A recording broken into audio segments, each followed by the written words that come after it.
मेरा सवाल आपसे यही है कि बिहार में अब शिक्षा और इंफ्रास्ट्रक्चर, स्वास्थ्य, ये सब मुद्दे खत्म हो गए हैं। जो रातों रात बिहार में पुल चोरी हो जा रहे हैं, कभी सड़क चोरी हो जा रहे हैं, ये सब मुद्दे खत्म हो गए हैं। जो अब यहाँ पे कभी घुसपैठिया, कभी मोदी जी की माँ को गाली देना, ये सब मुद्दे लाए जा रहे हैं बिहार के चुनाव में। अब सफाई बेहतर नहीं करेगा, संविधान लागू है, सब बराबर सफाई करेगा फैज खान जी। और दूसरा बात बिहार में 2,60,000 लोग डोम समुदाय से आते हैं, आपको पता है उनमें डॉक्टर्स कितने हैं? मात्र 19, इंजीनियर मात्र 63। इसी सोच के कारण 70 सालों तक इन्हीं नेता कहते थे, अरे आर्टिकल 370 एब्रोगेट, पंडितों की बात करना, तुम कम्युनल कर रहे हो। 70 साल बाद आर्टिकल 370 हटा, कम्युनल मुद्दा नहीं था, देश का मुद्दा था, परंतु यही नेता कहते थे क्यों उठा रहे हो? 25 अगस्त को 2025 में सुप्रीम कोर्ट पूछे कि आपका स्टैंडर्ड ऑपरेटिंग प्रोसीजर बांग्लादेशियों को बाहर भेजने का क्या है, और सरकार कहे कि हमारे पास कोई स्टैंडर्ड ऑपरेशन प्रोसीजर नहीं है, तो क्या गृह मंत्री को अपने पद पर बने रहने का अधिकार है? अभी तो आप 11 साल का हिसाब मांग रहे हैं, लेकिन मैं जानना चाहता हूं आपसे कि आपकी सरकारें इतनी बार रही आजादी के बाद से आज तक, क्या आपके पास पुराने आंकड़े हैं आपने इकट्ठे करके रखे हुए थे जो सरकार को दिए हैं और सरकार ने उस पर एक्शन नहीं लिया? देखिए, मुझे लगता है कि सारा काम विपक्ष या कांग्रेस ही करके चली जाती तो कई सरकार पकौड़े तलने के लिए आई थी। A few moments later. तो चलिए शुरू करते हैं। अमित शाह जी देश के गृह मंत्री हैं। मुझे लगता है कि पहली बार ऐसा इस देश में हो रहा है कि गृह मंत्री खुद ढोल पीट रहे हैं कि हम इनकॉम्पिटेंट हैं। आंकड़ों से समझिए कैसे इनकॉम्पिटेंट है। 2004 से लेके 2013 के बीच में हमने कितने घुसपैठिए बाहर डिपोर्ट किए? दैट्स 90,000। अब हम इनके आंकड़े पर आते हैं, 2014 से लेके 2025 तक इन्होंने कितने रिपोर्ट किए? मुश्किल से मुश्किल 15,000 पहुंच रहा है। ये गड़बड़ है बाबा। यही नहीं हुआ, अब क्या किए हैं कि जिस साल से शुरू किए घटाते जा रहे हैं। हमने 2013 में कुल 5,234 घुसपैठियों को डिपोर्ट किया। इनका आंकड़ा सुनिए, 14,989, 2015 474, 2016 308, 2017 51। मतलब कि खुद आप घुसपैठियों को निकाल नहीं रहे हैं तो आपको कौन दायित्व देता है कि आप घुसपैठियों पे बात करें? करिए, लेकिन निकालिए तो सही। दूसरी सबसे इंपॉर्टेंट बात है कि गृह मंत्री जी से तो अपना बिटवा संभल नहीं रहा है, अपना विभाग कैसे संभालेंगे? पकड़े हैं क्योंकि आईसीसी का मैच तो आप करवा दिए। पाकिस्तान के बारे में आप बोल रहे थे कि पाकिस्तान हर तरीके से आतंकवाद में लिप्त है, तो आपने क्यों उसके साथ मैच कराया? मैच कराने के साथ साथ उनका बेटा अनुराग ठाकुर, शाहिद अफरीदी सब साथ में मैच एंजॉय करते नजर आते हैं। काहे घुसपैठिया बोलते हैं? तीसरी बात, आप देश में हर तरीके से नफरत का माहौल बनाना चाहते हैं, इसलिए गिरिराज जी क्या बोलते हैं? वो बोलते हैं कि देश का मुसलमान स्कीम्स का फायदा उठाता है पर मोदी जी को वोट नहीं करता है, इसलिए देश का मुसलमान नमक हराम है। इस हिसाब से उनके आर्गुमेंट को मैं काउंटर करती हूँ, पूछती हूँ, जब हमारी भी तो सरकार थी इतने सालों से, तो आप भी हमको वोट नहीं किया, भाजपा में गए, तो हमारी स्कीम का फायदा तो आप भी उठा रहे थे, तो नमक हराम कौन हुआ आपके आर्गुमेंट के हिसाब से? शाबाश। उसके बाद इंपॉर्टेंट, घुसपैठिया हमारे लिए मुद्दा बिल्कुल भी नहीं है, क्योंकि यहाँ जितने लोग बैठे हैं, जिस सबको मैं देख रही हूँ, सब युवा हैं। कोई पकौड़ा नहीं तलना चाहेगा पढ़ाई लिखाई के बाद। मैं इसलिए ये बात करती हूँ क्योंकि 3 करोड़ दलित बिहार में रहते हैं। सरकारी नौकरी का आंकड़ा बता रही हूँ, मात्र 23,000 के पास है। अब हमको नौकरी का मुद्दा चाहिए कि घुसपैठिया का मुद्दा चाहिए? तू समझा? हाँ। नहीं, तू समझा नहीं। अब क्या घुसपैठिया चुनावी मुद्दा है? देखिए, मुझे लगता है कि 20 साल एक पार्टी ने सरकार चलाई और 11 साल से केंद्र में सरकार है, और उसके बाद भी घुसपैठिया अगर मुद्दा है तो दोनों सरकारें अपने आप को बेनकाब कर रही हैं। मोदी जी की सरकार भी और नीतीश कुमार जी की भी क्या 20 साल में पूरी तरह से फेल रहे हैं। इस सरकार के पास कोई आंकड़ा नहीं। 2014 के बाद से कितने घुसपैठियों को वापस भेजा, अलग अलग आंकड़े अलग अलग स्रोत से आते रहते हैं। अरे हम तो फकीर आदमी हैं, झोला लेके चल पड़ेंगे जी। दुर्भाग्य यह है कि जो ना मुद्दे होते हैं उनको मुद्दा बनाया जाता है। घुसपैठिया राष्ट्रीय सुरक्षा का मुद्दा हो सकता है, लोकसभा के चुनाव में एक मुद्दा हो सकता है, लेकिन अगर 11 साल 12 साल के बाद केंद्र में जो सरकार है, जो घुसपैठियों को रोकने के लिए जिसकी जिम्मेदारी है, जो गृह मंत्री और जो प्रधानमंत्री जिम्मेदार हैं, अगर वही मुद्दा बनाते हैं तो इसका मतलब उनकी सरकार फेल है और वो बाकी सारे मुद्दों से ध्यान भटकाना चाहते हैं।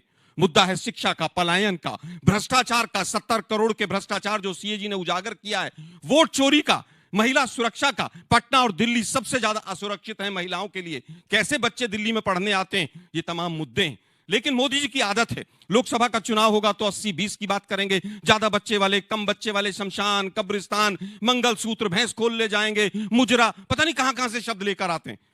वह क्या सीन है? इसी तरह से मोदी जी, अब आप घुसपैठियों की बात कर रहे हैं तो आप अपनी बेनकाबी कर रहे हैं। मेरे साथ पूर्व वक्ता ने कहा कि 2 करोड़ वहां पर है। आज तक एक ही आकलन हुआ है और उसमें केवल आसाम में हुआ है कि 17 लाख वहां पर बांग्लादेशी पाए गए।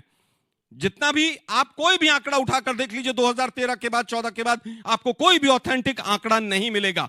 11 साल 12 साल के बाद आपको डेमोग्राफिक शिफ्ट की बात याद आती है। वेस्ट बंगाल आएगा तो घुसपैठिया मुद्दा, झारखंड आएगा तो मुद्दा, आसाम आएगा तो मुद्दा, दिल्ली आएगा तो मुद्दा। अब बिहार का चुनाव हो तो सारे घुसपैठिए बिहार में चले गए, दिल्ली वाले सब वापस भेज दिए इन्होंने, लाला रामदेव के ट्रक में भर के वापस भेज दिए सारे के सारे। आज तक इनके पास कोई आंकड़ा नहीं है, मुद्दों को भटकाने का केवल आंकड़ा है। समय समाप्त हुआ, तालियां भाई सबके लिए, बहुत अच्छा, थैंक यू। सर मेरा सवाल आपसे यही है कि बिहार में अब शिक्षा और इंफ्रास्ट्रक्चर, स्वास्थ्य, ये सब मुद्दे खत्म हो गए हैं। जो रातों रात बिहार में पुल चोरी हो जा रहे हैं, कभी सड़क चोरी हो जा रहे हैं, ये सब मुद्दे खत्म हो गए हैं। जो अब यहाँ पे कभी घुसपैठिया, कभी मोदी जी की माँ को गाली देना, ये सब मुद्दे लाए जा रहे हैं बिहार के चुनाव में। तुम्हें अच्छा लगेगा अगर तुम्हारी माँ को गाली दी जाए? ये क्या बात करते हैं यार? अरे नहीं अच्छा प्रभु, लगेगा। प्रभु किसी को भी कभी अच्छा नहीं लगेगा किसी की भी माँ को गाली दी जाए। बात चुनाव के उससे नहीं जुड़ी हुई रहती है।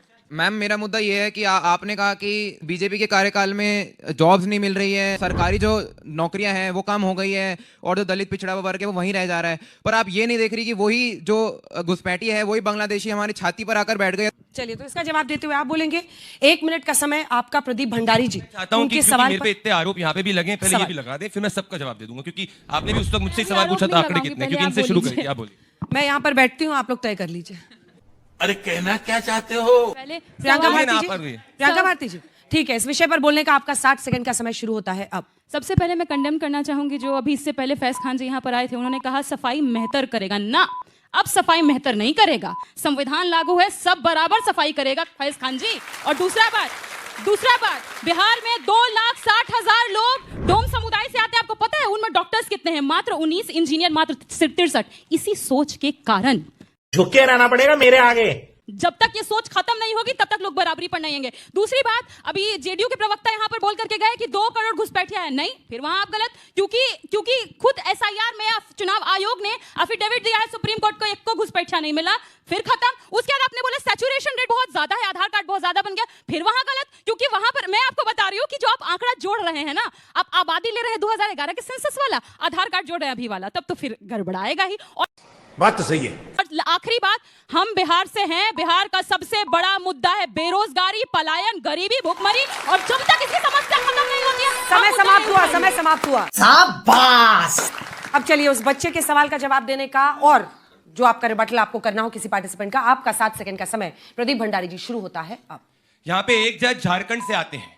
झारखंड के अंदर कोई भी जाएगा देखेगा कि वहां पे संथाल परगना के अंदर डेमोग्राफी बदली जा रही है और वहां पे घुसपैठिया बढ़ रहे हैं। ये बात मैंने नहीं, झारखंड हाईकोर्ट ने कहा। यहाँ पे एक जज जम्मू कश्मीर से आती है। 70 सालों तक इन्हीं नेता कहते थे, अरे आर्टिकल 370 एब्रोगेट, पंडितों की बात करना, तुम कम्युनल कर रहे हो। 70 साल बाद आर्टिकल 370 हटा, कम्युनल मुद्दा नहीं था, देश का मुद्दा था, परंतु यही नेता कहते थे क्यों उठा रहे हो। अब ये क्या है? मैं आता हूं घुसपैठियों के मुद्दे पे। जब एनआरसी लागू करने की बात हुई थी, कौन से लालटेन वाले थे घूमते थे जिन्हें बिहार को 70 साल तक सिर्फ लालटेन दिया? क्या बोले लालटेन वालों ने? अरे एनआरसी ला रहे हो। क्या इंटेंट था एनआरसी का? घुसपैठिया हटाने का इंटेंट था। कौन विरोध में आए थे? यही विरोध में आए थे। सीए के वक्त क्या कहा था? मुसलमानों की नागरिकता चली जाएगी। कोई एक मुसलमान की नागरिकता गई? पूछना चाहता हूं किसी से, बताओ गई? ये पूरे वक्तव्य में मैंने मुसलमान शब्द का प्रयोग नहीं किया। ये मुसलमान को लेके आए। अरे भारत में भारतीयों को होगा, भारतीय मुसलमान को होगा, भारतीय हिंदू का होगा, भारतीय क्रिश्चियन का होगा। मैं नहीं मानता। घुसपैठियों का क्यों होगा? रोजगार भी भारतीयों को मिलेगा। बिहार की बात करते हैं। समय समाप्त हुआ। आपका समय शुरू होता है अब।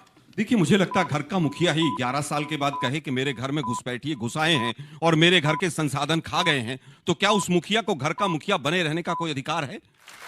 अगर इलेक्शन कमीशन खुद ही कहे कि मेरे यहां पर घुसपैठियों के वोट बन गए हैं, तो क्या उस चीफ इलेक्शन कमिश्नर को अपने पद पर बने रहने का अधिकार है?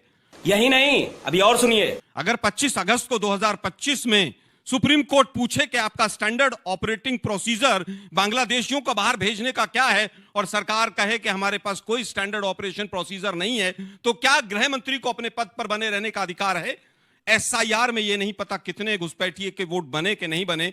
अब हम केवल यह कहना चाहते हैं कि गृह मंत्री, प्रधानमंत्री और चीफ इलेक्शन कमिश्नर बताएं कि कितना आंकड़ा है, कितने घुसपैठिए यहां पर देश में आए हैं, और 7 दिन का समय है आपके पास। एफिडेविट के साथ बताएं, नहीं तो देश के सामने माफी मांगे। बात तो सही है। शाबाश। और बिहार की जनता को गुमराह करना बंद करें। समय समाप्त हुआ। Thank you. जबरदस्त। 1 मिनट का आपका डॉक्टर संजय कुमार, समय शुरू होता है अब। तो जो घुसपैठियों का मामला है और जो बार बार ये बात कही जा रही है कि आप आंकड़े बताएं, ये कोई मैजिक नंबर नहीं है कि प्रधानमंत्री या गृह मंत्री तुरंत आकर आंकड़े बता देंगे और लोगों को यहां से भगा देंगे। ये बड़ा सेंसिटिव मैटर है, इसमें हमें बहुत ही ध्यान से काम करना है। और इसीलिए जो लाल किला से जो प्रधानमंत्री जी ने घोषणा की है नेशनल डेमोग्राफिक मिशन की, तो डेमोग्राफिक मिशन जो है इस पे काम करेगी। और जो भी एसआईआर के अंदर भी जो डिलीशन हुआ है उसमें भी बहुत सारे लोग ऐसे निकलेंगे। तो ये स्टेप वाइज धीरे धीरे किया जा रहा है। झूठ बोलो, बार बार झूठ बोलो। मैं तो मानता हूं कि एक पुरानी कहावत है, Rome was not built in a day. तो रोम जो है एक दिन में नहीं बना था। तो ये जो पूरा घुसपैठियों का मामला है, जो गलत लोग आकर हमारे जमीन और हमारे अधिकारों पर कब्जा कर रहे हैं, हमारे युवाओं के रोजगार को ले रहे हैं, इनको हटाने का जो कार्य है ये धीरे धीरे ही हो पाएगा और ये स्टेप वाइज ही हो सकता है। और ये कार्य चालू हो चुका है और ये धीरे धीरे होकर और ये जरूर कुछ समय समाप्त हुआ। जबरदस्त पारी खेली है सबने। बहुत बहुत धन्यवाद आप दोनों का, बहुत बहुत धन्यवाद। वारिस भाई का मन ही नहीं भरा है। अरे माइक नहीं है, माइक नहीं है। आप लोगों ने घुसाने का काम किया है तो निकालना इतना आसान नहीं है। ये क्या बात करते हैं यार। लेकिन सवाल ये है कि अगर आइडेंटिफाई जब हो जाते हैं, क्या गवर्नमेंट ऑफ इंडिया के पास, चूंकि आप सत्ता में हैं, ऐसी कोई बायलैटरल एग्रीमेंट्स है बांग्लादेश के साथ या म्यांमार के साथ या जहां से भी घुसपैठिए आ रहे हैं कि वो वापस उन घुसपैठियों को ले लेंगे? क्या ऐसा सरकार के पास कोई योजना है या कोई रोड मैप है? देखिए, जो मैंने कहा कि नेशनल डेमोग्राफिक मिशन जो बना है उसके अंतर्गत ये कार्य पूरा किया जाएगा, इसको आगे ले जाया जाएगा। और जब भी इस तरीके की बात आगे बढ़ेगी तो जहां पर भी हमें इंटरनेशनल इंटरवेंशंस करनी होंगे सरकार के साथ, वो समय आने पर किया जाएगा। है ना, वो जब समय आएगा तो उसको किया जाएगा। नई नई चीजें इमर्ज करती हैं, नई नई चीजें जब इमर्ज करती है तो हम उसके हिसाब से उसका रास्ता ढूंढते हैं। और हमारी सरकार नरेंद्र मोदी जी के अंडर में इतना कैपेबल जरूर है कि जब ऐसी परिस्थिति आएगी, बनेगी, तो हम इंटरनेशनल डिप्लोमेटिक तरीके से। मोहम्मद अमीन साहब, आप इनसे पूछना चाहते हैं? शर्मा जी से मैं क्वेश्चन करना चाहूंगा कि अभी तो आप 11 साल का हिसाब मांग रहे हैं, लेकिन मैं जानना चाहता हूं आपसे कि आपकी सरकारें इतनी बार रही आज़ादी के बाद से आज तक, क्या आपके पास पुराने आंकड़े हैं आपने इकट्ठे करके रखे हुए थे जो सरकार को दिए हैं और सरकार ने उस पर एक्शन नहीं लिया? यही नहीं, अभी और सुनिए। देखिए, मुझे लगता है कि सारा काम विपक्ष या कांग्रेस ही करके चली जाती तो क्या ये सरकार पकौड़े तलने के लिए आई थी?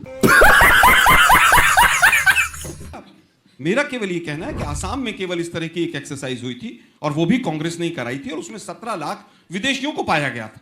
उसके बाद किसी भी राज्य में, क्योंकि एनआरसी जिसका बार बार जिक्र किया जाता है, बीजेपी के ही 2 मुख्यमंत्रियों ने मना कर दिया था कि हम एनआरसी नहीं कराएंगे, और उसमें नीतीश कुमार जी भी शामिल थे और आसाम के मुख्यमंत्री भी शामिल थे। बात तो सही है। आज सुप्रीम कोर्ट पूछ रहा है कि भाई आपका स्टैंडर्ड ऑपरेशन प्रोसीजर क्या है, ऑपरेटिव प्रोसीजर क्या, आप कैसे भेजते हैं? ढाका के साथ कोई अरेंजमेंट नहीं। अभी कह रहे हैं साहब परिस्थिति अभी नहीं आई है, परिस्थिति आएगी तो करेंगे, लेकिन लाल किले से आप चिल्ला के वोट मांगेंगे। अभी परिस्थिति नहीं आई है, अभी परिस्थिति आएगी तो कोई ना कोई रास्ता बनाया जाएगा।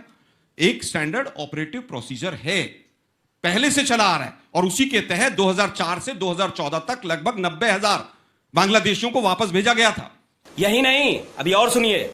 और अब क्या है, अब लगभग 3,000 को भेजा गया है पिछले 10-11 साल में, और देश के प्रधानमंत्री हल्ला इतना मचाते हैं। वह क्या सीन है